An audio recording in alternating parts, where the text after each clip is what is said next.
Boa noite a todos e a todas. Prazer muito grande recebê-los aqui nesta noite tão importante, nesse workshop, para falar um pouquinho sobre revisão de gastos, tema tão importante na gestão pública e que a todo dia nos desafia, ainda mais nos tempos de modernidade e tecnologia que a gente vive. Então, hoje estamos aqui com o secretário executivo da FUG, o Guto Scherer. Eu sou o secretário executivo adjunto do Guto, né? Sou o Fabrício. Fazemos um trabalho da Fundação na área de formação política, formulação política. O Guto pode falar um pouquinho mais sobre isso. Também estaremos aqui com o nosso professor Magno Carl, que é diretor executivo do Movimento Livres, e também com o professor Sérgio Firpo, PhD em Economia, professor do INSPER. Depois, na sequência, apresenta eles um pouquinho melhor. Então, de imediato, eu quero passar a palavra já para o Guto Scherer aqui, fazer a sua saudação, suas considerações iniciais. Boa noite, pessoal. Boa noite, Fabrício. Boa noite ao Magno, ao professor Sérgio, a todos do Livres que estão conosco nessa noite, nessa grande parceria, e deixo já a Fundação de portas abertas para outras parcerias como essas, porque um dos pilares de sustentação da existência da Fundação Ulisses Guimarães, esses seus 30 anos, como diz aqui no banner no fundo da tela, é a educação e é qualificar cada vez mais os quadros do MDB espalhados por todo o Brasil. E ações como essa que a gente está fazendo hoje sempre são bem-vindas para nós da Fundação Ulisses Guimarães. E eu deixo aqui de imediato um abraço do nosso presidente Alceu Moreira, ele que é deputado federal pelo Rio Grande do Sul, e também do nosso presidente do MDB Nacional, o deputado federal por São Paulo, Baleia Rossi. Ambos ficaram muito entusiasmados e muito felizes por estarmos realizando essa parceria, estarmos organizando esse workshop e poder falar sobre responsabilidade social, dos gastos públicos, e que é uma bandeira que a gente tem trabalhado bastante dentro da fundação e é uma das pautas, inclusive, de planejar o gasto público com a ministra Simone Tebet, e isso tem sido pauta das discussões e não diferente, foi pauta das discussões durante esse ano de 2025 na construção do nosso documento Caminhos para o Brasil, quando nós colocamos na estrada nossa equipe, nosso time, a fundação de forma geral, pelo nosso programa O Brasil Precisa Pensar o Brasil. E pensando o Brasil, andamos os 23 dos 27 estados, nós realizamos plenárias, eventos, discussões sobre os principais temas que estão hoje dentro do nosso documento que foi lançado no dia 22 de outubro em Brasília e está à disposição. E como nós temos dito, Caminhos para o Brasil, esse novo documento, passou a ser a nosso livro de catequese, né, da doutrinação política, da qualificação, da preparação dos nossos quadros. E nós temos sim lá trechos, estudos, pensamentos e posicionamentos que a FUG entrega ao MDB sobre responsabilidade fiscal, como responsabilidade social, porque uma coisa não foge da outra, né? A responsabilidade fiscal ela garante que as políticas sociais não morram na manhã seguinte, né? Que elas tenham garantia, que elas possam ser sustentáveis. Nós falamos muito também nos nossos documentos e nas discussões que nós temos feito em requalificar o gasto, né? Eu e o Fabrício, dentro da fundação, quando a gente discute um programa, quando a gente discute uma ação, por exemplo, a escola de líderes, enfim, a gente sempre pergunta qual vai ser o resultado dessa entrega, né? Quantas pessoas vão ser de fato atendidas, o que que isso vai ser, trazer de benefícios para o partido, para a sociedade, de forma geral, como a gente vai entregar melhoria na vida das pessoas, né? Porque a gente entende que não é quanto custa, mas quanto nós entregamos, quanto que a gente pode transformar aquela ação numa qualificação. E nós temos, dentro desse escopo de qualificar, de entrega, de entender que que os nossos quadros precisam ser qualificados, nós temos os nossos cursos voltados à área de gestão pública para qualificar cada vez mais essas entregas, qualificar mais a pessoa que está lá na ponta, seja no maior município de São Paulo, onde nós somos administrados por uma gestão do MDB com o Ricardo Nunes, ou que a gente é administrado numa cidade pequena, e que lá tenha 1.000, 2.000 habitantes, lá também são qualificados com os nossos cursos, né? E por fim, o planejamento que eu falei, que é avaliar, que é ter transparência e tudo isso como uma bússola para que a gente tenha um Estado moderno, para que a gente tenha essa coisa que o deputado Alceu sempre disse que o MDB que é um partido liberal na economia com profunda responsabilidade social e que transforma isso, que transforma a política numa ferramenta de solução de vida das pessoas, que é o que mais importa no final do dia, é que a gente consiga utilizar todo o recurso público, seja numa gestão, como eu disse, de cidade pequena, numa cidade grande, num estado, ou inclusive na União, que a gente possa fazer grandes entregas, como a gente tem visto também nos nossos governos nos estados, seja no Pará, em Alagoas, no DF, ou com os nossos ministros Jader e Renan Filhos, que têm feito filho, né? Jader Filho e Renan Filho, que têm feito um grande trabalho à frente dos seus ministérios. Então o MDB é um partido de entrega, é um partido que bota a mão na massa e entrega para a sociedade brasileira, aonde quer que ele esteja, aquilo que importa, que é transformar a vida das pessoas. Isso é a fundação. Então, nós estamos de portas abertas ao Livres e a todos que quiserem ser nossos parceiros para qualificar e discutir grandes projetos e grandes assuntos e grandes temas como o do workshop dessa noite. Então, sejam muito bem-vindos a todos que se inscreveram, estão participando. Fiquem ligados nas nossas redes sociais. Daqui uns dias nós vamos começar, vamos lançar o edital da nossa Escola de Líderes. Tem muita novidade para o ano de 2026. O nosso primeiro semestre já está praticamente todo planejado, pronto, desenhado. Agora é só dar o start a partir de 1º de janeiro e iniciarmos nossas formações, principalmente para aqueles que vão concorrer pelo MDB às vagas de deputados estaduais, federais, senadores, vice-governadores, governadores, enfim, quem sabe o MDB volte a ter novamente uma candidatura majoritária a nível nacional. Estamos preparados, tenho certeza que depois dessa noite ainda mais. Muito obrigado a todos e um bom encontro. Grato, Guto, pelas suas palavras e por falar um pouquinho da fundação. Quero também saudar aqui o Japa, eu vejo ele aqui, o Japa é secretário executivo do MDB Nacional. Japa, obrigado pela tua presença aí conosco. Bom, então eu já vou passar a palavra aqui de imediato ao nosso primeiro panelista, o professor Magno Carl, que é diretor executivo do Livres, mestre em políticas públicas e também coordenador político na Câmara dos Deputados.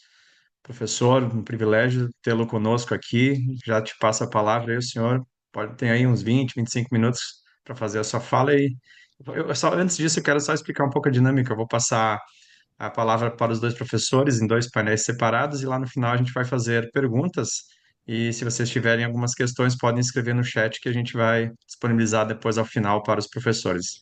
Então, professor Magno, a palavra está contigo. Boa noite, pessoal. Boa noite. Me escutam bem? Meu Sim, sim, computador muito bem. foi configurado agora. É, Queria começar agradecendo à Fundação Ulisses Guimarães pelo convite, pela parceria. As fundações partidárias têm um papel fundamental na qualificação não só do debate público, mas principalmente das lideranças políticas brasileiras. Então, quando bem utilizadas, as fundações partidárias desempenham um papel, podem desempenhar um papel bastante importante para a sociedade brasileira. Saudar o Guto, o Fabrício, a Deise, principalmente o professor Fico, sempre um prazer poder ouvi-lo falar sobre esse tema. E eu sou diretor executivo do Livres. A revisão dos gastos públicos é um tema no qual a gente tem trabalhado por algum tempo, já pelo menos há uns 2 anos, temos conversado bastante sobre isso. E como sou cientista político, eu vou me focar um pouco mais numa abordagem política a respeito dessa questão. E acho que a gente precisa começar por um ponto fundamental nesse debate.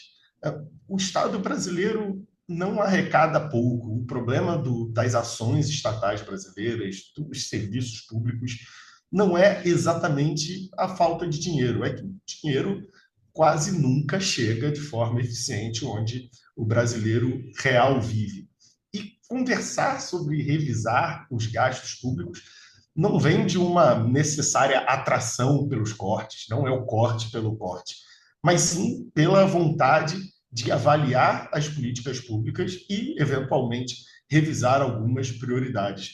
O Estado brasileiro gasta 150 bilhões por ano para evitar que quase 50 milhões de pessoas vivam uma vida miserável. Esse é o programa Bolsa Família. E é o mesmo Estado brasileiro que gasta 20 bilhões de reais por ano remunerando os supersalários de apenas 53 mil servidores. Então, não se trata exatamente de pensarmos se estamos gastando pouco ou muito, mas se trata de, bom, dado que os recursos são finitos, dado que o dinheiro é um só, como que nós podemos utilizar esse dinheiro da forma mais eficiente, da forma que traga mais bem-estar para a população? A gente tem um Estado que é caro no seu financiamento, ineficiente nas suas ações, que arrecada como um país nórdico, mas que vive fazendo promessas de que as entregas acabarão por melhorar no próximo mandato, depois da próxima eleição, depois da implementação de uma certa política pública ou de outra, enquanto a população segue esperando. Entre os 30 países com maior carga tributária, o Brasil hoje é o pior em termos de retorno de impostos. Isso mostra como a distância entre a nossa arrecadação e o que a população recebe em termos de serviços está crescendo. A gente cresce na arrecadação e a insatisfação cresce quase que junto a esse desembolso por parte da população para a administração pública. Mas por que a gente precisa pensar na responsabilidade social dos gastos? Por que a gente precisa rever como os governos gastam o dinheiro que arrecadam em impostos? A gente pode começar a falar disso com 5 premissas básicas. Bem, primeiro, que políticas públicas precisam ser avaliadas pelos seus resultados e não pelas suas intenções.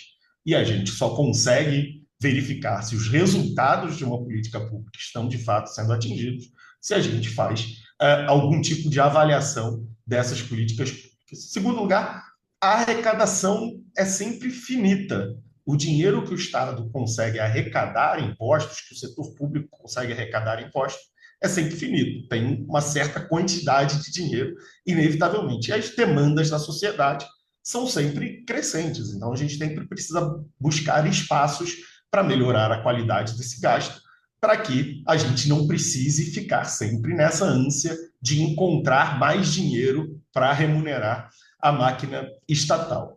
A nossa terceira premissa é que a responsabilidade nos gastos não é sinônimo de menos política pública, mas, como o Guto disse na introdução, é uma ferramenta para se garantir a sustentabilidade dessas ações, a sustentabilidade dessas políticas públicas. Um Estado quebrado, falido, ele não consegue fazer nada. Então, a gente pensar na responsabilidade nos gastos públicos é também pensar na responsabilidade com aqueles que hoje se beneficiam de alguma ação estatal, seja do programa de Bolsa Família, seja de uma escola pública, de uma universidade ou de um atendimento no SUS. Outro ponto é que nós precisamos focar as ações onde elas são mais prioritárias. Nós precisamos definir prioridades, nós precisamos focalizar as nossas ações. A busca por eficiência no gasto público, de novo, não é por uma obsessão com palavras como eficiência, com uma visão empresarial da política. É que, quando nós temos recursos limitados, nós precisamos fazer escolha. Precisamos escolher onde esses recursos são mais bem empregados. E, por último, a última premissa é que nós precisamos de revisar políticas públicas para combatermos algumas ideias postas no debate público por grupos de pressão específicos.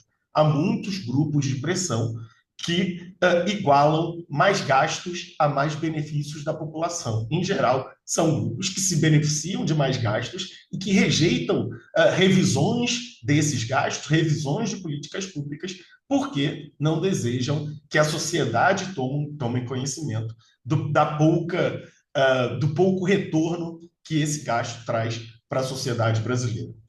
Nós todos nascemos sob o estigma do Brasil como um país pobre, um Estado com recursos limitados, cujos serviços quase sempre deixam a desejar. Mas o Brasil não arrecada pouco, o Brasil arrecada mal e gasta muito mal.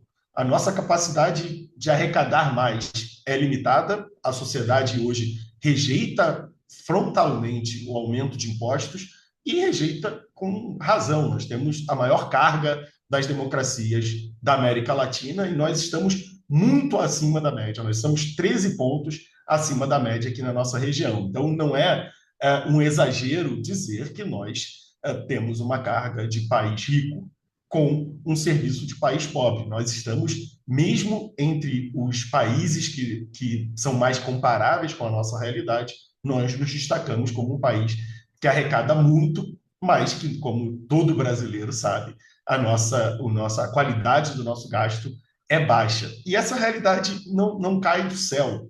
Ela é resultado de escolhas políticas acumuladas há muito tempo e consolidadas em escolhas que quase ninguém assume publicamente, mas que vão se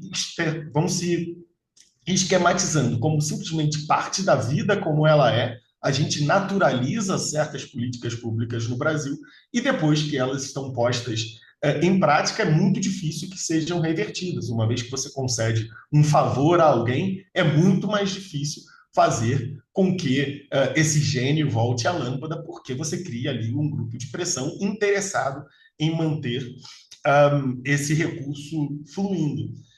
Outro ponto importante é que o tempo fará com que o Brasil, inevitavelmente, converse sobre a qualidade do nosso gasto, porque o engessamento do orçamento vai acabar por nos colocar em uma situação em que ou a gente revê o que a gente já gasta, ou simplesmente começaremos o ano com a tarefa de distribuir o dinheiro nas funções que já estão determinadas, nos seus empenhos obrigatórios. A gente vai começar o xadrez com as peças já coladas no tabuleiro, com tudo já esquematizado e com muito pouco espaço para que haja escolhas de políticas públicas, escolhas legítimas advindas das demandas da população, resultantes do debate político, e que sejam escolhidas por meio dos nossos representantes, daqueles que politicamente falam por nós. A revisão social não é uma tecnocracia fria, uma questão de antipovo, uma questão de menos Estado, de cortes de gastos. É uma disputa quase que moral de como a gente pode utilizar esse montante de dinheiro público. E, para mim, esse é o centro da disputa política contemporânea no Brasil, a utilização e o destino do dinheiro público. As regras fiscais no Brasil costumam funcionar como um cinto de segurança moral, mas que são sempre afrouxadas quando o percurso fica um pouco desconfortável. A gente utiliza as regras fiscais como aquela dieta que a gente adia para a próxima segunda-feira, que a gente começa daqui a pouco. Então, nós sempre nos encontramos em estado de revisão dos compromissos que nós assumimos anteriormente. Uma vez que uma nova gestão toma posse, deseja fazer mais coisas, a gente retira os freios e tenta arrecadar mais, a gente tenta gastar mais. Por isso, nós seguimos no estado em que a nossa margem segue diminuindo e que escolhas difíceis acabam sendo necessariamente parte do debate público.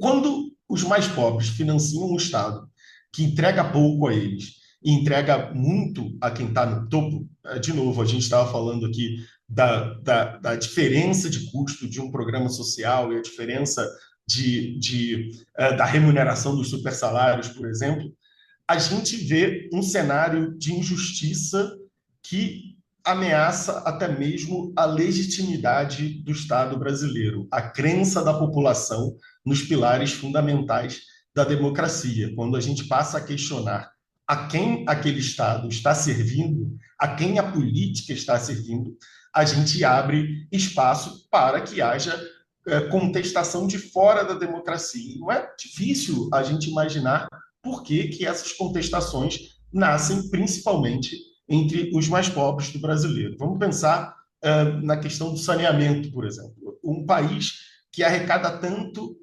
que até hoje não fez o básico que os países ricos fizeram há 100 anos atrás. Hoje, menos de 20% dos brasileiros Quase mais 20% dos brasileiros vivem sem água potável, quase metade dos lares brasileiros não tem conexão à rede de esgoto, não tem esgoto tratado. Então, nós temos um país que é muito desigual nas suas escolhas de prioridades. Isso sem falar de segurança pública, da educação básica.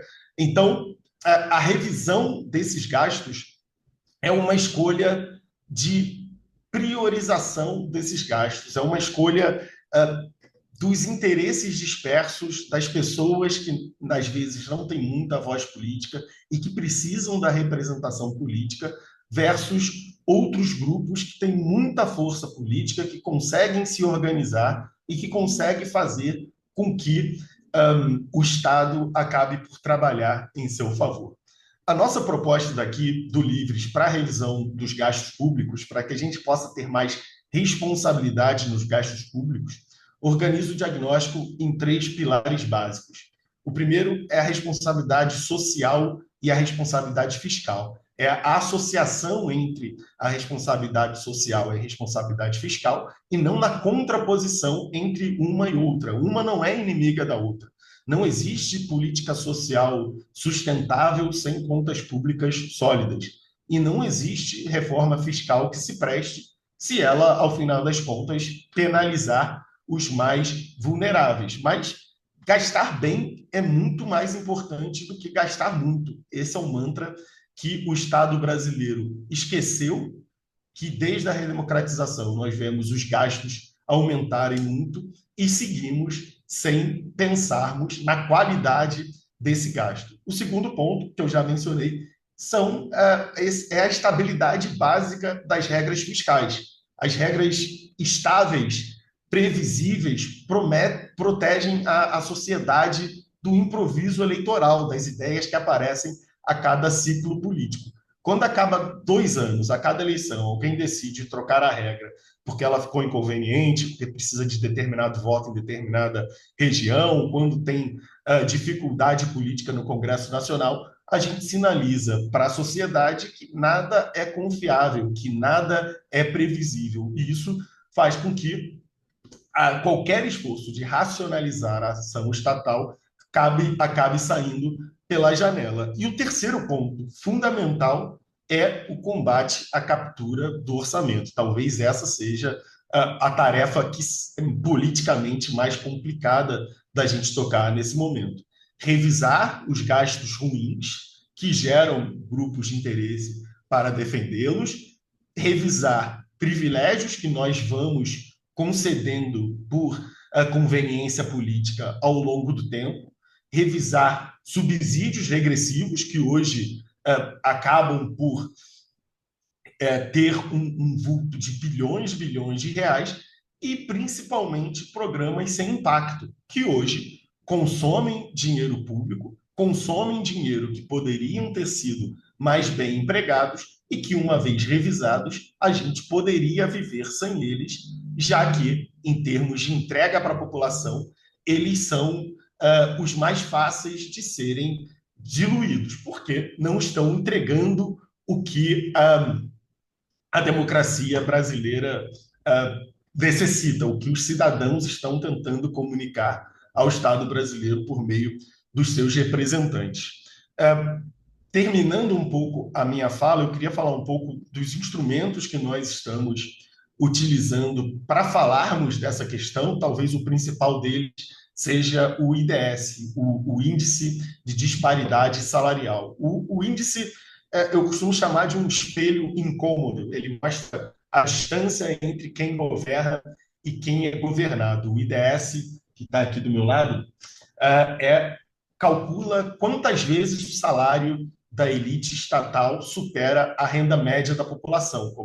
A gente compara nos municípios, nos estados, com o governo federal e com outros países. Talvez a comparação com os outros países seja a que mais nos chama a atenção. No Executivo Federal, o presidente recebe mais de 20 vezes a média do brasileiro, que, de novo, é muito acima do que se verifica na média internacional. Mas o Executivo Federal tem uma diferença baixa se nós compararmos com o judiciário, onde muitas vezes essa disparidade chega a 40 vezes a média dos brasileiros. Os contra-cheques de 100 mil ou 200 mil são relativamente raros, mas acontecem. Nos estados, isso também pode acontecer. A gente chegou a verificar com o IDS que a diferença entre o salário dos governadores e a média da população desses estados podem chegar a 30 vezes. De novo, é uma realidade socioeconômica bastante diferente entre aqueles que governam e aqueles que são governados, o que gera não apenas uma sensação de que os nossos representantes vivem num mundo completamente diferente dos seus representados. Quando você ganha 40 vezes mais que alguém, é muito difícil você conseguir ter empatia com essa pessoa, mas também sinaliza a distância do nosso padrão em relação ao padrão de outros países, sejam países ricos, sejam países pobres. Nós temos uma distância muito grande entre a média da população e os nossos dirigentes. De novo, mais uma evidência que o Brasil gasta muito mal os recursos que arrecada. O Estado brasileiro gasta muito mal os recursos que extrai da população. Por fim, se a gente deseja assumir um compromisso real com a responsabilidade social e fiscal, o que nós propomos do lado do Livres são 4 pontos muito simples. A revisão dos gastos precisa ser uma política permanente de Estado, uma política que se repete a cada ciclo, independentemente de quem ocupa o poder, seja a direita, seja a esquerda, seja o centro. A avaliação de políticas públicas precisa ser um esforço permanente e não esporádico. O segundo ponto é cortar privilégios antes de cortar políticas sociais. Todas as políticas públicas devem ser avaliadas de acordo com a sua eficiência. Mas, claro, que nós devemos priorizar. E, de novo, aqueles que ganham menos, aqueles que são mais vulneráveis, devem ter seus rendimentos, devem ter suas políticas públicas voltadas a eles, mais protegidas em relação àquelas políticas que privilegiam aqueles que ganham mais. Terceiro ponto é rever as renúncias e subsídios regressivos, redirecionando o dinheiro para aquelas políticas que podem, de fato, mudar a vida das pessoas. E, por último, utilizar índices, utilizar estudos que avaliem a capacidade fiscal do Estado, que avaliem a capacidade de gasto, avaliem a eficiência desses gastos para basear políticas públicas. Se fala muito em políticas públicas baseadas em evidências, mas a realidade política do Brasil é muito diferente. Nós temos muitos grupos de pressão atuando no Brasil e nós precisamos incorporar junto ao setor público as melhores estratégias para fazer com que esse gasto seja de melhor qualidade. Então, a utilização de índices, a utilização do conhecimento para guiar os nossos gastos, para guiar os posicionamentos políticos, é uma necessidade imperativa, não é mais um acessório ou um privilégio de países ricos. O Brasil precisa, hoje, mais do que nunca, e imediatamente pensar na forma como a gente gasta, sob risco de chegarmos em um ponto em que o nosso orçamento estará absolutamente comprometido e nós nos encontraremos numa situação política ainda mais complicada. Será escolher quais políticas nós vamos exercer, quais políticas nós vamos colocar em prática, porque não teremos condição de fazer com que nossos programas, com que os programas que são importantes, sejam tocados todos ao mesmo tempo.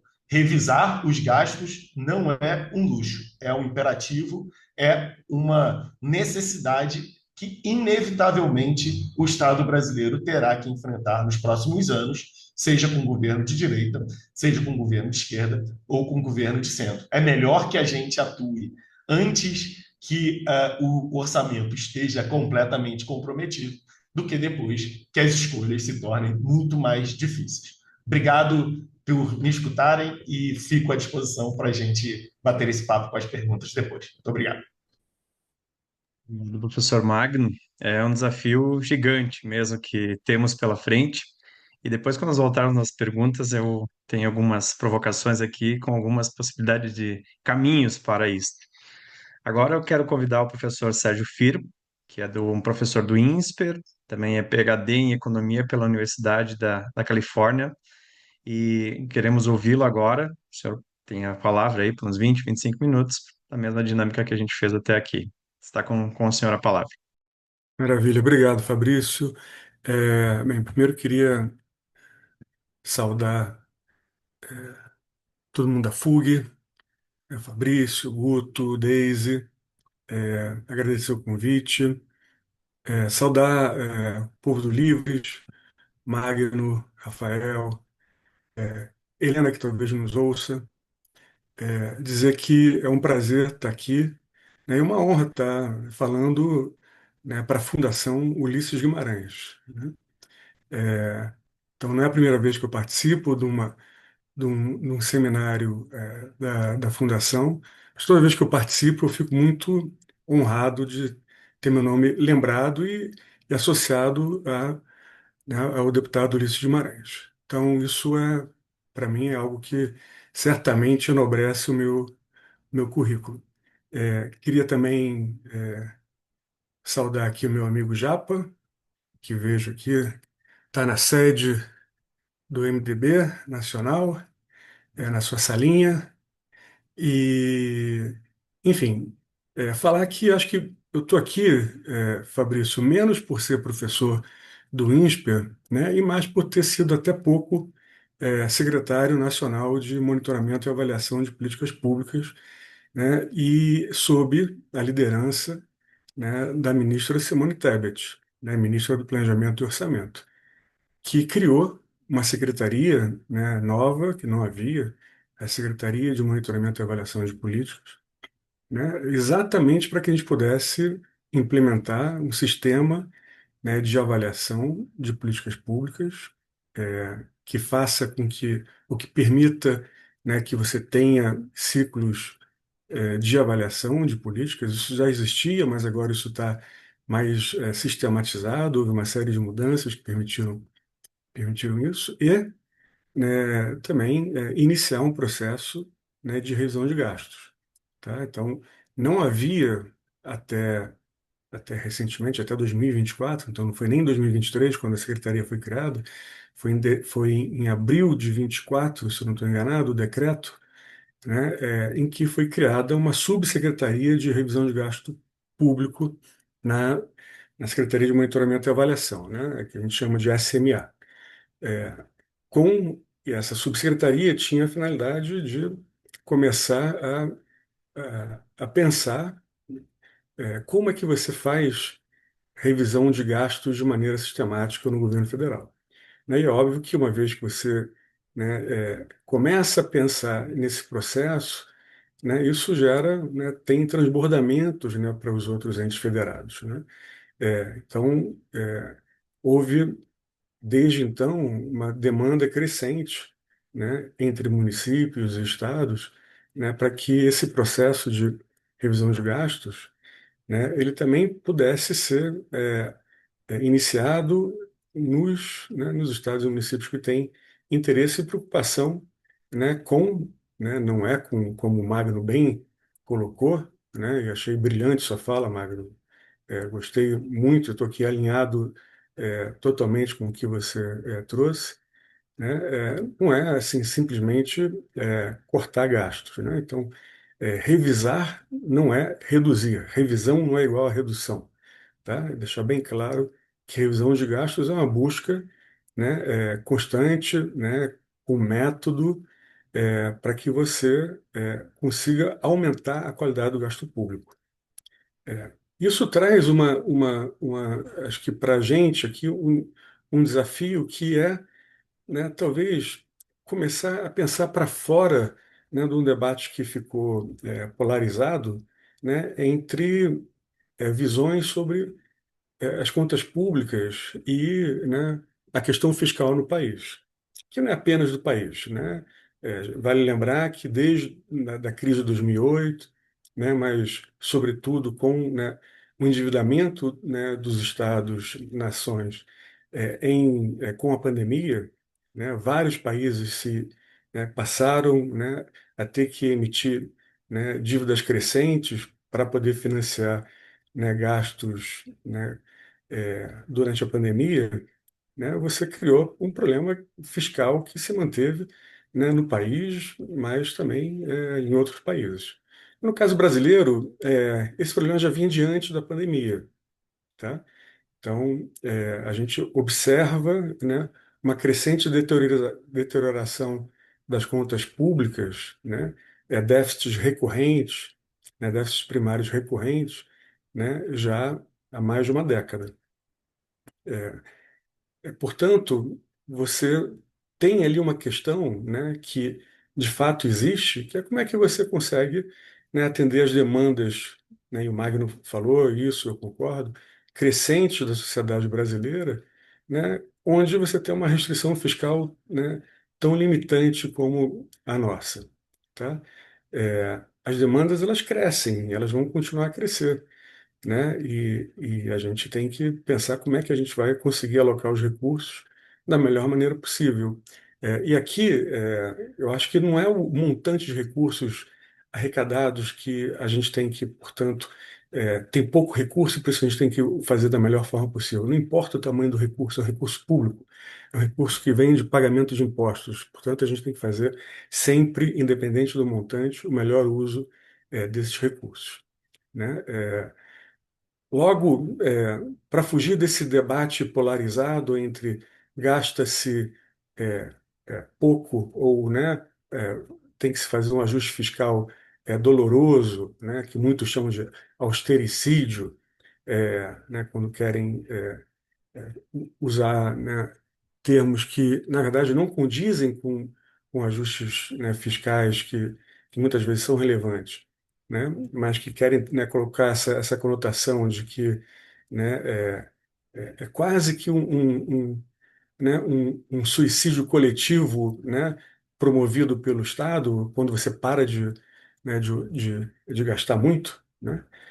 E do outro lado, né, esse desequilíbrio, essa gastança, né, dos recursos públicos, que também é um jeito pejorativo de colocar quando há uma preocupação com atendimento de políticas sociais que são importantes num país como o nosso, no meio do caminho, né, tem algo a ser posto, a ser debatido, né, e a gente não precisa ficar nesses polos, né, nessa questão fiscal. Acho que o ponto aqui, como é que a gente, né, promove, portanto, né, um debate sobre qualidade do gasto público, que evite cair nessa armadilha numa polarização. E aqui eu acho que tem um primeiro aspecto, né, que a gente precisa entender o que é qualidade do gasto público.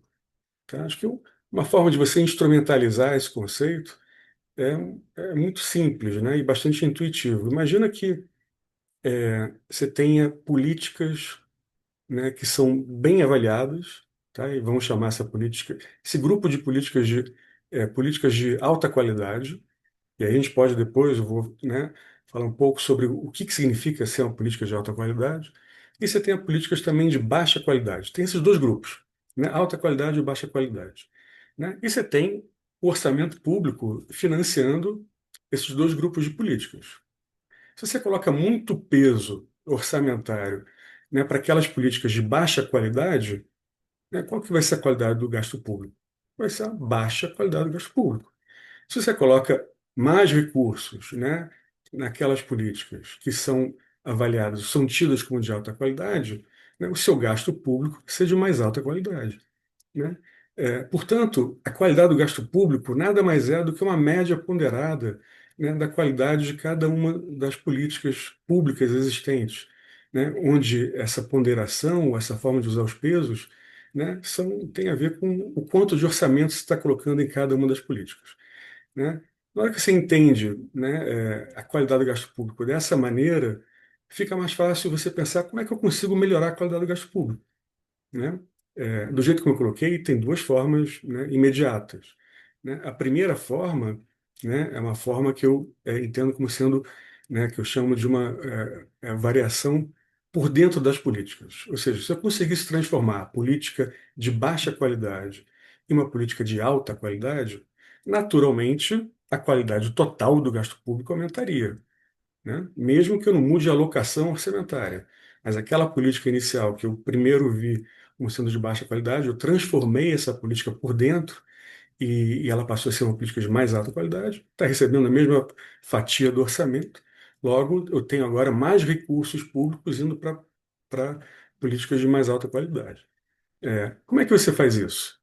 Então, aqui é importante, né, um outro aspecto, né, que está totalmente vinculado a, a esse processo de revisão de gastos, né, e também entra claramente nessa definição de qualidade de gastos, que é a avaliação de política pública. Então, você precisa, né, para poder dizer que uma política é de alta ou de baixa qualidade, você precisa avaliar a política, né? E como é que você avalia a política? Bem, você pode avaliar, né, de diversas maneiras. O que não falta são metodologias para fazer, né, avaliações de política pública. Felizmente, a gente tem avançado do ponto de vista institucional, né, para ter guias metodológicos de como avaliar as políticas públicas. Tá? Já tem, né, já há algum tempo que o próprio governo federal instituiu isso. Então, desde o governo Temer, a gente tem, né, os guias, né, de avaliação ex ante e ex post, né, só para dizer que, né, avaliações de políticas públicas antes delas serem lançadas e avaliações de políticas públicas após seu lançamento. Esses guias são guias que têm balizado a condução da avaliação, né, das políticas públicas no governo federal. Então, né, isso já tem quase 10 anos, né, que esse processo foi instituído. E isso é muito importante para que você consiga avaliar com rigor e, ao mesmo tempo, com padronização, para que você não chegue, a nossa política aqui é muito boa, olha só, porque eu tenho um parecer aqui, né, que eu contratei de, né, não, não é isso, né? Assim, você não vai convencer, né, o seu eleitor ou a sociedade civil, né, que aquela política que claramente é uma política deficiente, né, foi bem avaliada. Tá? Então, a adoção desses padrões metodológicos é muito importante para que você possa gerar credibilidade e, né, legitimidade desse processo. Tá? Isso tem sido feito no governo federal, né, já há algum tempo, como eu mencionei, né, há 10 anos, né, que existe o Conselho de Monitoramento e Avaliação de Políticas Públicas, que faz, né, avaliações periódicas, né, de diversas políticas, mas faz avaliações muito aprofundadas e que ajudam muito, né, para esse processo de entendimento do que funciona e do que não funciona na política. Como é que eu transformo a política que eu, né, julgo ou que eu consigo, a partir dos achados das avaliações, dizer que é uma política de baixa qualidade em algo de alta qualidade, tá? Só que você não consegue fazer isso para muita política, porque você não tem capacidade, né, de fazer isso para esse catálogo de políticas que, né, é crescente, né? Políticas públicas que, né, você vai, né, incorporando ao rol de políticas que já existem, né, ao longo do tempo. Então você tem que desenvolver novas metodologias para isso, metodologias ágeis, para poder fazer essa avaliação. E, felizmente, né, a Secretaria de Monitoramento e Avaliação, recentemente, né, sob o comando, né, do secretário Wesley, que me substituiu, e, né, também com a liderança da ministra Tebet, lançou recentemente essa metodologia é, ágil e padronizada de avaliação de políticas públicas para poder cobrir o maior número possível de políticas, tá? Então, é algo que está, né, sendo utilizado para que você possa, né, também ter um diagnóstico mais rápido, né, e ver quais são os principais problemas. Se não tem algo aprofundado, mas você tem algo, né, que permite fazer uma avaliação da política pública, né, e compará-la, né, com as demais políticas. Isso ajuda muito também a entender o que tem em comum que não funciona nas políticas, o que tem de, né, que é louvável e que deveria ser replicado em outras políticas públicas quando você permite esse tipo de comparação.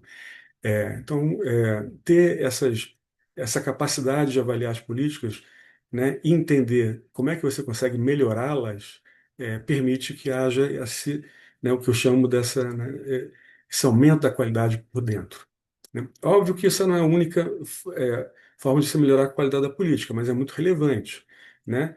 E não basta aqui, para quem tem interesse, né, né, em como fazer ou implementar um sistema de avaliação de políticas públicas, não basta aqui também você ter algo top-down, de cima para baixo, centro de governo determinando, né, todo esse processo avaliativo. É importante ter liderança, mas é importante que haja, né, a criação desse sistema e que, portanto, os órgãos gestores das políticas públicas, né, que têm sido avaliadas participem do processo avaliativo, tá? Fica muito mais fácil, né, você garantir que os achados das avaliações vão ser implementados ao fim da avaliação quando você tem parcerias, quando, né, quem é o gestor da política participa desde o início, até mesmo na definição do que vai ser avaliado, né? Pode pensar, inclusive, em metodologias em comum com os avaliadores, né, e com quem está coordenando a avaliação. No caso, né, do governo federal, a Secretaria de Monitoramento e Avaliação faz essa coordenação, né, no âmbito do CEMAP, que é o conselho, mas né, tem se revelado, né, crucial esse aspecto da parceria. Né? Outro aspecto relevante que a gente também aprendeu ao longo desses anos e que tem sido, né, ainda muito utilizado, né, pela secretaria. Ontem, ou anteontem, foi feito o lançamento, né, dos relatórios de avaliação, né, do último ciclo CEMAP, mas relatórios que são não os que vão apenas para o Congresso, que é obrigação legal, né, desses relatórios saírem do Executivo e irem para o Congresso, né, mas são relatórios para divulgação, né, então informativos, né, para poder facilitar o entendimento e o consumo dos achados de avaliação pela sociedade civil, tá? E aqui não é só uma questão de transparência, porque a transparência já está posta, mas é de verdade fazer transparente, é garantir que todo mundo entenda qual foi o resultado da avaliação, né? E que aquilo não fique numa gaveta, né? Ou na nuvem, né? Ou numa gaveta digital, enfim, né? Mas garantir que haja, inclusive, não só controle social, mas pressão social por mudanças, né? Tem uma série muito se fala sobre subsídios, gastos tributários, benefícios financeiros, creditícios, né? Que uma vez que você concede, né, essa regalia, é difícil você depois reverter, né? Como o Magno bem colocou. Você tem que expor, você tem que, né, gerar os resultados avaliativos.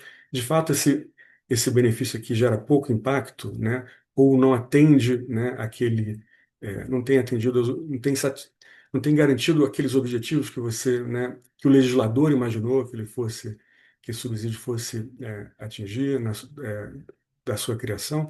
Então é importante você ter, né, processo avaliativo que mostre, mas isso seja divulgado para que haja depois pressão por mudanças, tá? Então isso eu acho que também faz parte desse processo. Mas, né, como mencionei, esse é um dos aspectos. Outro aspecto importante é você talvez mudar os pesos orçamentários, né? Óbvio que eu não estou dizendo que você não deva melhorar as políticas, você tem que melhorar as políticas, mas você pode fazer isso concomitante a, né, definir ou redefinir, né, a alocação orçamentária, né, a partir dos processos avaliativos, dos resultados de avaliação. Ou seja, eu quero ter um orçamento, né, que de fato coloque mais peso, né, ou que privilegie políticas que são mais bem avaliadas. E aqui, nesse mais bem avaliado, significa também, né, que são mais relevantes, né, para o governo, né, atual, ou que sejam, né, mais efetivas no atingimento dos objetivos, né, que haviam sido postos, que sejam mais eficientes no uso dos recursos, né, ou que tenham um aspecto, né, social redistributivo, que pode ser também colocado como um critério, né, nesse processo avaliativo. Então, você pode ponderar, colocar, né, essas dimensões todas, né, que eu mencionei, conforme, né, o que você imagina que talvez que deveria ser, né, esse indicador de qualidade, se quiser ter um indicador único da qualidade. Mas o importante é que esse processo avaliativo aconteça e paute, né, o orçamento. O orçamento sem esse tipo de instrumento, ele fica o orçamento que segue o passado, que é a maior parte dos orçamentos públicos, né, são assim, é basicamente incremental, né, você tem uma inércia, né, incrível, né, de um ano para o outro, né? Você só muda, talvez ajusta para a inflação, ou muda um pouquinho aqui, ou um pouquinho ali, ou você muda por conta, né, das pressões políticas. O orçamento é uma peça política, né? Mas ele não deveria ser apenas uma peça política, né? Ele deve ser também, né, uma peça que une técnicos e políticos, na melhor definição, né, do que deveria ser, né, a forma como a gente vai atender os interesses da sociedade. Né? Se a gente deixasse, né, sem nenhum critério técnico, né, a gente entra nessa discussão recorrente sobre, né, o papel e o mau uso das emendas, por exemplo. Né? É óbvio que tem, né, um aspecto importante no uso das emendas, né, que tem essa ligação do parlamentar com suas bases, um conhecimento de certas, né, demandas que o burocrata de Brasília não vai ter. Tá? Mas óbvio também que talvez o burocrata de Brasília tenha essa visão mais do todo e capacidade de, né, ajudar nessa alocação que quando você está atendendo a interesses locais, não tem. Então, essa combinação, né, de técnica e política é um aspecto muito relevante na formulação do orçamento público. E a gente tem que desenvolver, né, metodologias né, que garantam esse processo de avaliação, mas que incida depois sobre o orçamento. A gente ainda está engatinhando nesse processo, tá? É, todo um aspecto, né, de como que o orçamento do governo federal ele segue, né, ainda sem, né, usar esses resultados de avaliação de maneira sistemática, tá? Esse é um processo que está em andamento, acho importante, isso é algo que demora, né, um tempo, acho que precisa, né, de uma mudança cultural, precisa, né, resolver ou ultrapassar algumas barreiras importantes para que esse processo de fato se solidifique, se institucionalize, mas é um caminho que acho que a gente tem perseguido e eu vejo isso no futuro próximo acontecendo, tá? Por fim, né, então eu falei de como que você mexe na qualidade do gasto, né, por dentro, né, melhorando as políticas, como é que você mexe na qualidade do gasto, realocando, né, orçamento para aquelas políticas que são mais bem avaliadas, né, e tem um processo, né, que é o processo de revisão de gastos, que no fundo é uma mistura disso. É um processo que, né, a partir, né, de uma capacidade, né, que vem, né, de uma leitura dos resultados avaliativos, mas não só da avaliação, vem também de auditoria, né, de acórdãos dos tribunais de conta, né, de uma série de estudos que permitem ver falhas de implementação, né, ou vazamento de recursos, né, na condução e na gestão das políticas públicas. A partir desse diagnóstico, né, você pode pensar, bem, eu tenho aqui esse resultado avaliativo que diz que essa política está sendo mal implementada. Eu vou mexer aqui nesses processos específicos. Então, por exemplo, né, é, tem, né, o auxílio-doença, o benefício por incapacidade temporária, né, que é pago pelo INSS, mas que é uma política do Ministério da Previdência Social, né, tinha, né, um diagnóstico de que havia pagamentos, né, de auxílio-doença para além do período, né, que seria o período da elegibilidade por conta, né, da doença que o trabalhador, o segurado, adquiriu, né? Estava recebendo mais meses do que ele deveria, né? E por que que estava sendo pago? Porque, né, você precisava fazer, né, perícias, né, para determinar se aquela condição havia sido cessada ou não. Mas não tinha perito, tá? Suficiente, precisava fazer mutirão, né? Então isso envolve o uso de alguns recursos para que você tenha no final, né, economias muito maiores do que o uso dos recursos para a contratação de, né, mutirão de médicos peritos. Mas isso é uma falha, né, da gestão de política. A política estava sendo mal gerida porque ela deveria ter um processo automático, né, que impedisse que, né, quem estava recebendo indevidamente ainda continuasse a receber. É, Você pode, portanto, melhorar a implementação da política colocando, né, excepcionalmente mais peritos para cobrir para resolver esse problema, né? Você gera, né, economia, né? Economia nesses gastos que são gastos obrigatórios, né? E lembrem que boa parte da discussão, né, sobre a questão fiscal tem a ver com essa compressão, né, dos gastos discricionários, que é basicamente investimento público, pelos gastos obrigatórios que vêm num crescente. E vem crescente por conta das várias regras, né, que fazem com que esses gastos obrigatórios cresçam, né, como valorização do salário mínimo em termos reais, ou seja, acima da inflação, e os mínimos constitucionais de saúde e educação que, né, fazem com que os gastos com saúde, educação, os previdenciários e trabalhistas, porque salário mínimo também afeta, né, seguro-desemprego, abono salarial, e também assistência, porque afeta o BPC, isso cresça, né, acima da inflação e comprimindo, portanto, os gastos que podem ser os gastos discricionários, que são aqueles usados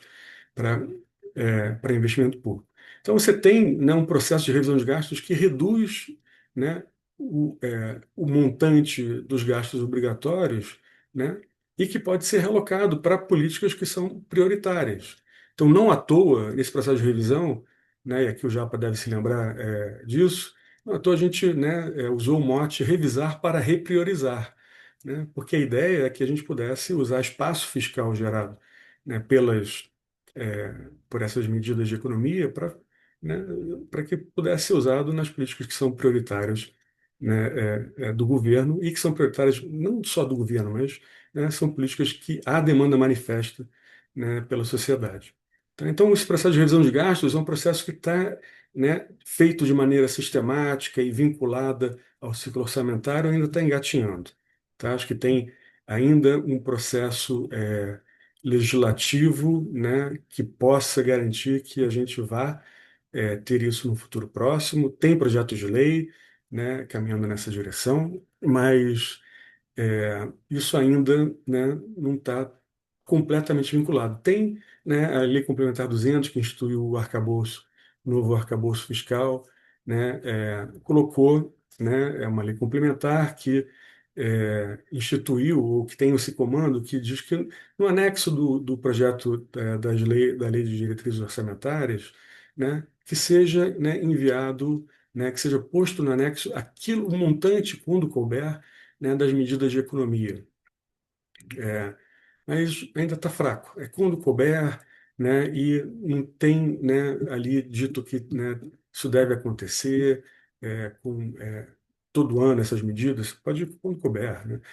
Então, acho que tem ainda um espaço importante para que a gente possa incorporar esse processo de revisão, né, ao ciclo orçamentário e torná-lo sistemático. Tá? Mas acho que eu falei demais, Fabrício. Desculpa aqui ter passado, né, da hora. Acho que eu me empolguei com todo esse histórico, né, da secretaria e, né, agradecer. Por isso que eu fico genuinamente feliz de estar aqui, né? Se não fosse o MDB, né, e a confiança da ministra Simone Tebet, né, eu não teria história para contar hoje. Então, de certa maneira, a culpa é de vocês também que me deram essa oportunidade. É por isso que eu tenho tanta história e ultrapassei o tempo. Tá? Mas estou aqui à disposição para o debate. Imagina, para nós é um privilégio, é tanta informação riquíssima para nós aqui, e que com certeza vai ser muito útil para todos os nossos gestores. Agora eu quero fazer um bate-papo aqui com vocês. Nós temos algumas questões, mas eu vou começar aqui pelo chat, o Japa me provocou aqui também no WhatsApp. É, Desde que o senhor assumiu, professor Sérgio, a Secretaria de Avaliação e Monitoramento, né? Eu já escrevendo aqui, né? O senhor vem nos educando na pauta da avaliação e monitoramento de políticas públicas, que ela não deve ficar restrita ao governo federal, né? Que deve sim descer para os níveis estaduais e municipais. Já pede aqui para reiterar isso, e eu vou emendar aqui com um outro apontamento, né? De uma ideia que vocês discutiram, de uma possível proposta de emenda parlamentar que tivesse uma preocupação com a avaliação dos impactos da política pública e que isto fosse criado uma espécie de bonificação por parte do governo, tá? E nessa mesma toada, umas questões que eu tenho aqui, gostaria também que, se o senhor tiver como abastecer aqui com se existem indicadores ou ferramentas que os gabinetes de prefeitos, vereadores, deputados possam usar para avaliar esse gasto público e se ele está gerando um impacto social. Para a gente poder trazer uma questão um pouco mais para a prática, porque a gente consiga levar isso para os municípios, os estados também fazer esse acompanhamento. Ótimo. Fabrício, eu vou tentar responder aqui. Você vai por favor, vai me disciplinando se eu tiver esquecido, né, alguma coisa. Acho que, assim, eu vejo aqui, apareceu para mim essa a pergunta do auxílio defeso, do seguro defeso, né, que o Japa colocou. Eu vou falar rapidinho sobre isso.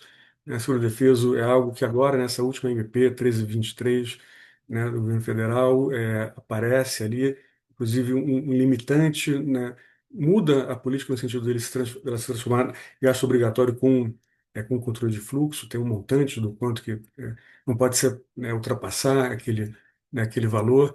A política ela tem uma série de problemas de desenho, né, na sua origem, mas os problemas principais, mais de curto prazo agora, são de implementação, né? Falhas, né, na forma como você usa o registro, né, o registro geral, né, de pesca, né, para garantir que os pescadores artesanais tenham acesso, né, ao benefício. Isso houve uma série de mudanças para restringir, né, e evitar fraudes, né? Mas isso eu acho que é um processo ainda que está caminhando. Eu acho que é uma política que precisava, na verdade, ser redesenhada desde o seu início, para garantir que haja uma porta de saída, né? Só pensando que o seguro, em geral, é quando acontece algo imprevisível, você está segurado, né? Seguro-desemprego, né? O empregador pode me demitir e eu tenho seguro, que na verdade o próprio empregador financiou quando ele, né, via pagamento de impostos, ele manda o dinheiro para o FAT e o FAT financia o meu seguro-desemprego no caso de eu ficar desempregado. Isso é um seguro mesmo. O seguro defeso não tem nada de seguro, né? É uma questão de sazonalidade. A cada 3 meses por ano, né, tem um período da piracema, o peixe que eu pesco, aquela espécie não pode ser pescada, tem que parar. E aí eu recebo uma indenização, né, do Estado por isso. Mas outras atividades sazonais, atividades rurais, no campo, né, agrícolas, não tem sazonalidade, não tem nenhuma indenização por algo que é totalmente previsível, tá? O que falta, no caso do pescador artesanal, é só a capacidade de poupança para ter, né, esses recursos, né, nesse período que ele não pode pescar, que não deveria pescar, né? E ele não tem poupança porque os rendimentos são muito baixos, porque não tem capacitação técnica, porque, né, tem uma série de problemas né, na distribuição dos peixes ou na venda dos peixes do pescador artesanal para o, né, pro comércio, enfim. Tem uma série de questões aí que não são resolvidas com o seguro-defeso, são resolvidas com política pública, né, de verdade para essa categoria, inclusive aumento de formalização. Só para dizer, isso é um problema. Na questão dos municípios, o que existe de disponível, né, a avaliação né, é algo que é quase que artesanal, tá? Assim, do jeito como é feita, né? É por isso que tem muito envolvimento também da academia, né? E de pesquisadores para fazer avaliação de políticas públicas específicas, né? Tem um centro chamado, é uma sigla em inglês, JPOL, que eles estão preocupados em fazer avaliação, né, de políticas públicas usando métodos experimentais, né? Uma coisa que replica, né, aqueles ensaios clínicos, né, para testes de remédios, tá? Só que isso no campo social. Então, tem um grupo que recebe uma política pública e outro que não recebe. E você faz isso de maneira aleatorizada. Tem um grupo que, né, de maneira aleatória recebe, outro não. Depois você compara ao longo do tempo as diferenças para testar a efetividade da política pública. Em vários municípios, né, o JPOL, mas também outros órgãos e centros de pesquisa têm tido essa capacidade, né, de testar se políticas públicas inovadoras funcionam ou não.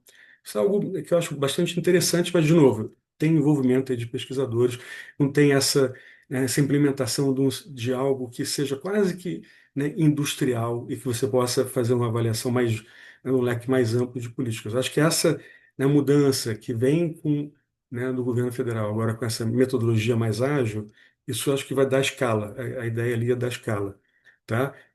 Tem outras experiências internacionais, né, que eu acho que são relevantes, como a experiência chilena, que, né, não usa essa metodologia do governo federal, usa algo bem mais simples, como um checklist, um questionário, né, que permite fazer essa avaliação e usar já direto no orçamento. Isso é algo que eu tenho também desenvolvido, agora que eu saí do governo, estou, ajudando, governos estaduais a implementar isso e estou aqui, à disposição. Eu fiz conversa, também com o pessoal de Porto Alegre, e estou à disposição de fazer conversas com quem tiver interesse para que a gente possa pensar em como implementar essas metodologias, ágeis, e também deixar isso nas próprias secretarias de planejamento, ou de fazenda, para que seja incorporado à rotina, do dia a dia da burocracia, né? Não adianta vir um consultor e fazer e não deixar aquilo ali pronto. É importante que haja essa apropriação, senão, não funciona. Mas eu deixei pergunta sua de fora, tá? Estou vendo aqui mas eu não sei se eu estou monopolizando. Acho que o Magno talvez queira falar também. Eu quero Eu tomar tenho espaço dele Que uma aqui. isso, questão aqui que Firpo, pode ir tocando. Eu tô aqui também aproveitando a aula. nós vamos fazer um bate-bola aqui, daí a gente vai resgatando se tiver alguma questão. Também o Japa me chama a atenção aqui que vários candidatos e candidatos do MDB no plano de governo dos municípios, as prefeituras municipais no ano passado, tinham essa preocupação na avaliação e monitoramento de políticas públicas, gastos e investimentos também frutos dos ensinamentos do professor Sérgio. Então, fica aqui o registro, esse reconhecimento, professor. Agora eu quero pedir para o Magno um pouco sobre, entrando um pouco nesse debate sobre a revisão dos gastos como uma bandeira política, tá? Como os parlamentares, lideranças do MDB podem incorporar essa pauta da revisão social de gastos no seu discurso político, sem cair na armadilha do corte pelo corte, e também da impopularidade em tempos de polarização, enfim. Então, como isso pode ser trabalhado politicamente? Pô, ótimo ponto, Fabrício. Acho que é um ponto central na discussão do tema. A gente precisa ver a revisão dos gastos não como o corte pelo corte, né, como você menciona na pergunta, e sim um redirecionamento de recursos que são escassos, finitos e que podem ter um uso melhor. A gente não precisa substituir uma política pública por nada, né? A gente não precisa dizer, olha, nós vamos cortar porque nós temos uma obsessão pelo corte.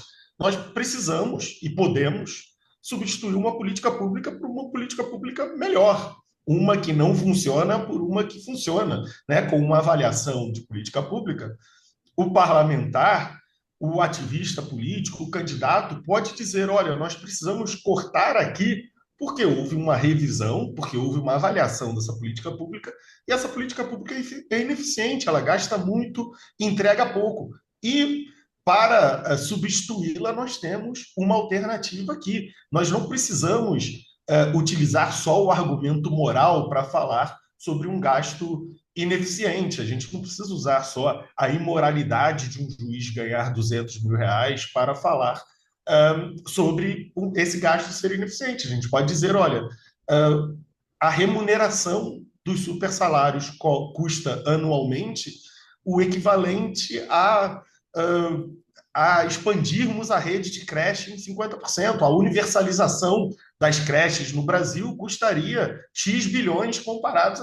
A gente precisa oferecer à população, e aí eu acho que é importante que a gente saia do discurso tecnocrata, do discurso que só quem tem curso superior e que segue a política consegue entender, consegue tornar materializado, e sim mostrarmos à população que a política é sobre escolhas, né? A política é sobre escolher entre alternativas, que determinadas campos políticos oferecem um tipo de abordagem, outros campos políticos oferecem outras abordagens. Nós temos a possibilidade de utilizar a união de um campo político que tem uma preocupação mais forte com a economia, que tem uma preocupação mais forte com o uso dos recursos financeiros arrecadados pelo Estado por meio dos impostos, e nós podemos utilizar essa bancada em associação com a bancada que deseja ver um Estado mais eficiente na atuação social, por exemplo. Porque nós não estamos defendendo pura e simplesmente o corte, nós estamos querendo que o Estado seja mais forte na sua atuação, mais eficiente na sua atuação social. Por muitos anos, nos últimos tempos o gasto com Bolsa Família explodiu, mas o Bolsa Família, por muitos anos, custava aproximadamente 30 bilhões de reais, que hoje o governo, em um mês de dificuldades na Câmara dos Deputados, libera em emendas.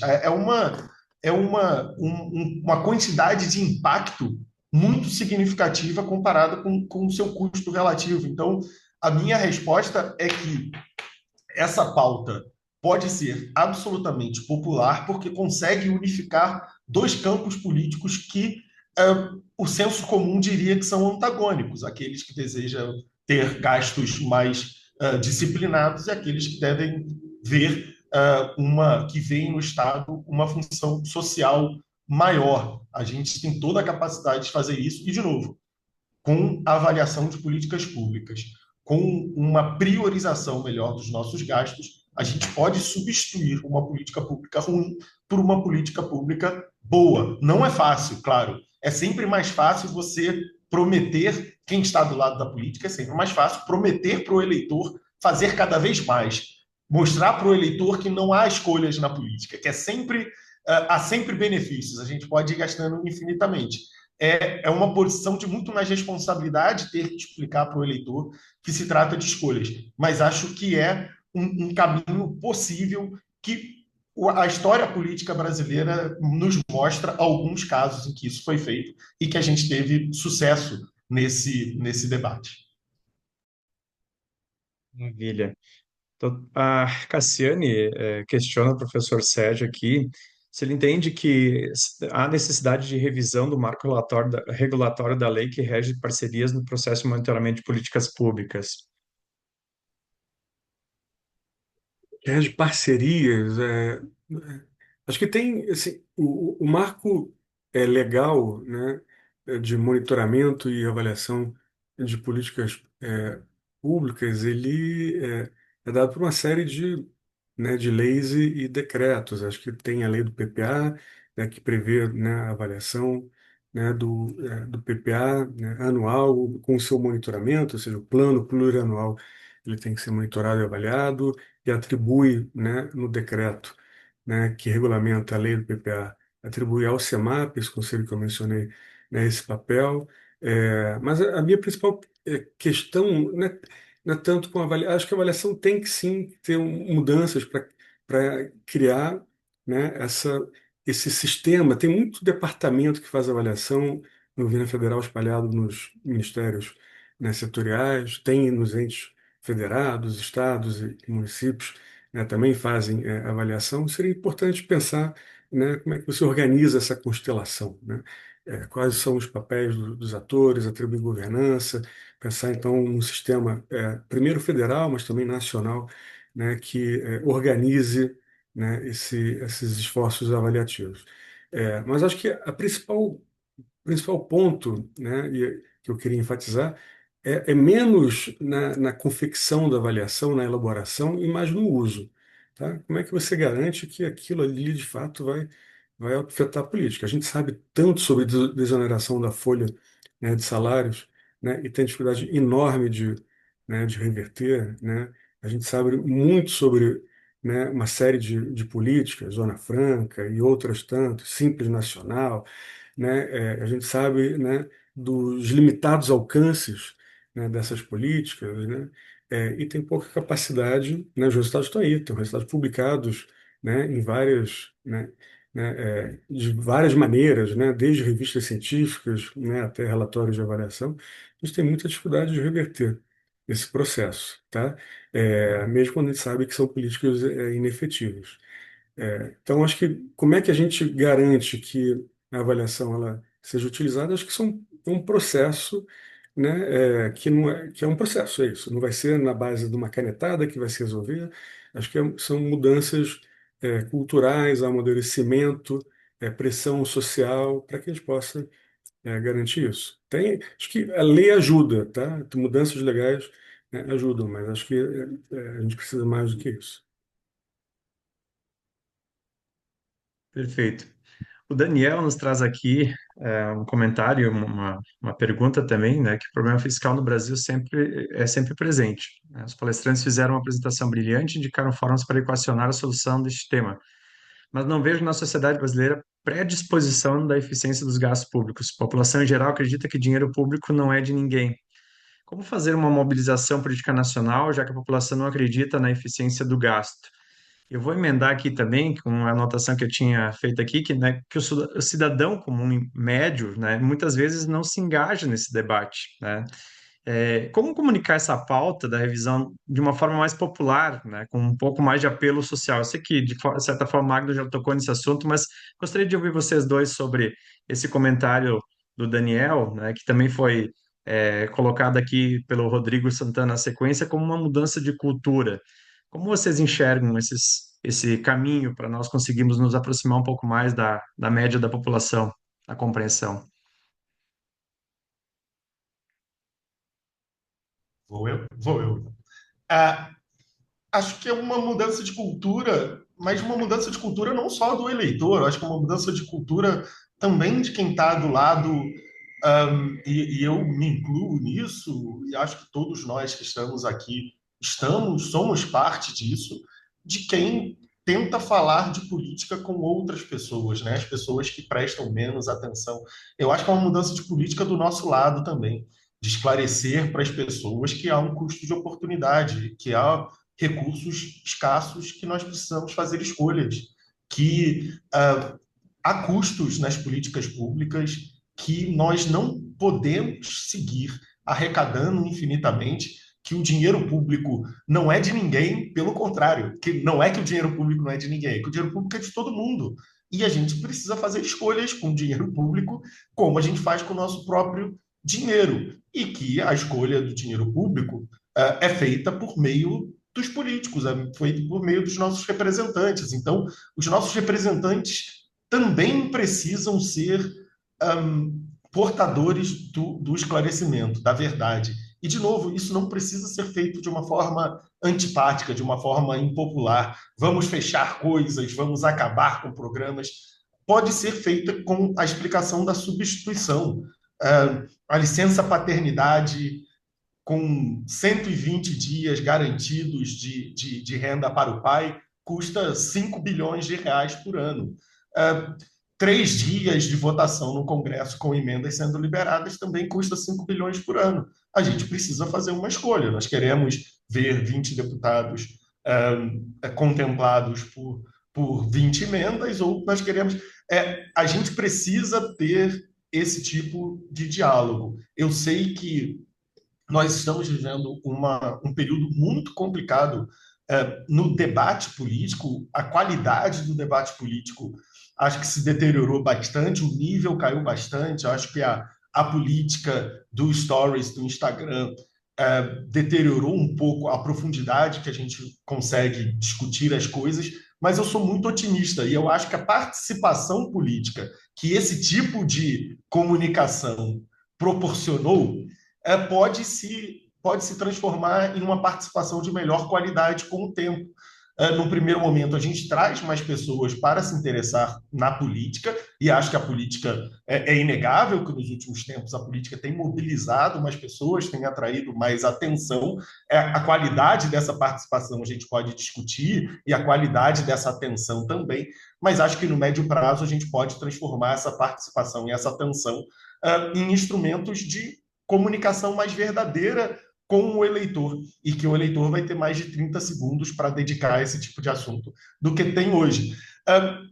E com isso, a gente consegue fazer com que as escolhas sejam mais bem compreendidas. Eu não vejo como a gente pode equacionar esses problemas que o Brasil tem sem uma conversa honesta com a população. A gente precisa falar com as pessoas de uma forma verdadeira, mas também de uma forma que elas entendam a implementação do Plano Real, sei lá, que era uma política super complexa, você explicar a transição de uma moeda para outra, a URV, a paridade, a conversão, foi feita de uma forma lenta, gradual, didática, com um enorme custo político. podia dar errado, podia fracassar e o custo político seria imenso. Acho que os políticos brasileiros, os partidos políticos, aqueles que participam no debate público, precisam incorporar essa responsabilidade às suas ações, a responsabilidade de falar a verdade para a população e deixar claro que nós temos escolhas, às vezes duras, mas que precisam ser feitas, porque deferir essa escolha não vai nos aliviar da tarefa muito difícil que nós teremos que fazer. Fará apenas com que no futuro nós tenhamos menos escolhas. Se a gente só tomar a decisão quando a gente estiver à beira do buraco, o único recurso que nós teremos é ver se caímos no buraco de cabeça ou de pé, mas vamos cair no buraco de qualquer jeito. Então é melhor que a gente haja antes do que depois, porque é possível que a gente tenha mais margem de manobra se a gente agir antes ou depois. Fabrício, posso complementar aqui? Claro. A fala do Magno é excelente. Tem só um ponto aqui que não é para. É mais de complemento, Fabrício. Acho que é importante, de fato, a sua fala, Magno, ter em mente essa questão do discurso, né, da narrativa, de você poder, né, modular, né, a sua fala de uma maneira que você consiga, né, chegar ao eleitor mediano e que ele, de fato, entenda dessa necessidade. Mas acho que não é só a fala, né? Assim, para quem tem filho, né, um ditado, né, muito comum assim, não adianta falar, agora eu não vou ser capaz de replicar, mas assim, é mais assim, como é que é? Você tem que dar o exemplo, você tem que dar o exemplo, não é só falar. Como é Eles que é? convencem, exemplos arrastam. Exatamente. Então, assim, é exemplo, tá? Exemplo. Tem uma, uma visão, muitas vezes, né, do governante, e esse é um vício que eu acho que não é um vício nacional, né, mas de vários países, né, sobretudo na tradição é, como a nossa, né, de que, né, se chegou, né, ao poder, você tem, né, acesso a certos privilégios, né, direito quase que, né, não é natural porque você foi eleito, né, mas eu tenho um direito, pelo menos nos próximos 4 anos, né, a usufruir de certos privilégios que na sua vida comum você não tem, né? Na hora que você, assim, eu sou estudioso do mercado de trabalho também, então na hora que você vê, por exemplo, uma grande, né, entrevistas com trabalhadores que querem virar empregadores, né? Agora tem a questão, né, de ser empreendedores de si próprio, né? Mas tem essa assim, não quero mais patrão, né? Porque eu quero ser patrão, mas o que, né? Você quer montar uma franquia porque você quer parar de trabalhar, né? Tem uma coisa de você meio que subir né, e poder usufruir, tá? Na hora que você faz isso, né, você para de dar o exemplo, você para de ser, né, aquela pessoa que vai ter legitimidade para conduzir uma política de revisão de gastos que é dura, entendeu? E que vai, né, fazer com que todos sintam. Mas você deveria ser, né, o primeiro a evitar usar voo da FAB desnecessariamente, né, a querer ter um elevador, né, de uso exclusivo, né, a ter uma série de regalias que, né, o cidadão comum não tem, né, e não que, né, assim, eu acho que é a questão muito de uma postura. E na hora que você olha para, por exemplo, os países nórdicos, né, o primeiro-ministro, né, de vários países, o cara vai de bicicleta para o trabalho, entendeu? Aqui, né, assim que você tem um carro, você quer um carro para você, entendeu? Com motorista para te levar para cima e para baixo, né? Então, acho que como é que você, né, vai querer implantar uma agenda de revisão de gastos né, ou de um aperto fiscal quando, né, esse exemplo não vem de você, tá? Então, acho muito difícil, né, se a gente mantiver essa visão, né, de que ao governante, ao vencedor as batatas, né? Né, pode-se tudo. Acho que a gente tem que criar, e aí o papel, né, das lideranças, né, FUG, né, livres, esses movimentos, né, acho que tem de conscientização, né, do papel do líder político. Professores, esse é um desafio que o MDB, que junto com a FUG, vem trilhando há muito tempo, né? Nós da FUG realizamos muitas formações, inclusive agora mais recente a nossa escola de líderes, e que dentro da escola nós trazemos muito esse debate da questão da postura que se espera também de um líder, né? Não ficar restrita à questão apenas teórica do processo e assim por diante. O Japa trouxe aqui no chat, quem quiser entrar, inclusive um posicionamento do MDB cobrando o governo sobre a questão do exemplo no corte de gastos, né? Então, um pouco antes eu falei, fiz a pergunta provocando o professor aqui sobre a bandeira do partido, que nós já temos a evidência prática que está conversando com tudo isso que nós estamos tratando aqui.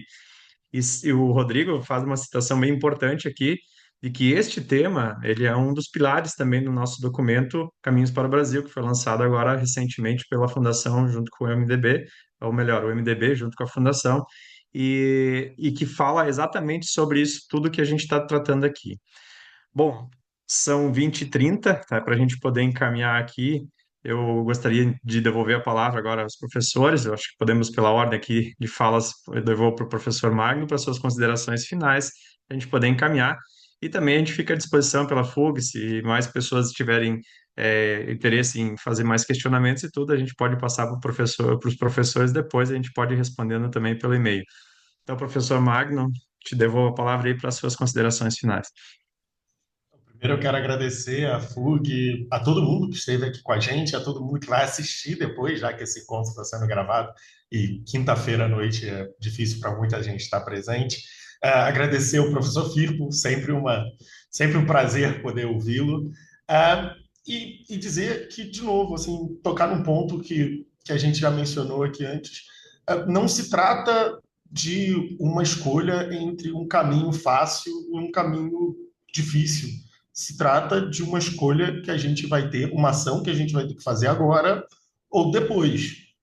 Em algum momento, o Brasil vai ter que fazer escolhas duras, porque escolhas a respeito do que a gente quer gastar, onde a gente direciona os recursos, quase sempre são escolhas duras. Alguém que está recebendo recursos hoje vai deixar de receber, alguém que está sendo beneficiado por um programa vai deixar de ser beneficiado, mas isso é em favor de outra política pública que pode nos trazer mais resultado, que pode beneficiar mais pessoas, que pode trazer mais bem-estar para a população. E é papel das lideranças liderar, explicar para as pessoas que decisões são duras, decisões importantes são duras e nem sempre são fáceis. A gente entrou num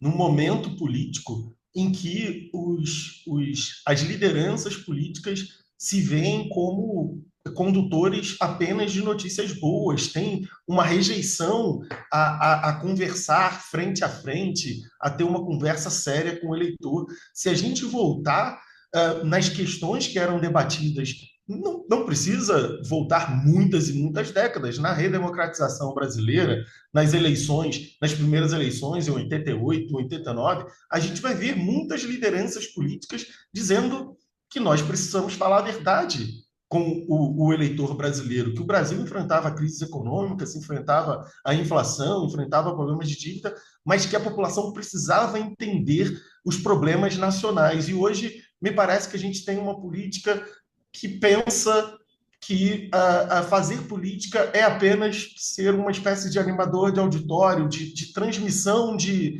sentimentos bons às pessoas, que quer que a sua audiência se sinta bem e que tenha a sensação de que não há escolhas difíceis a serem feitas. Bem, a democracia representativa nos coloca esse desafio. A gente elege representantes que possam tomar decisões em nosso nome, e para tomar decisões em nosso nome, a gente precisa saber o que está em jogo, e eles precisam conversar com a gente sobre isso. É claro que há formas melhores e formas piores de se fazer isso. Não, longe de mim defender que os políticos devam adotar posturas eleitoralmente suicidas e acabar com suas carreiras em nome da verdade.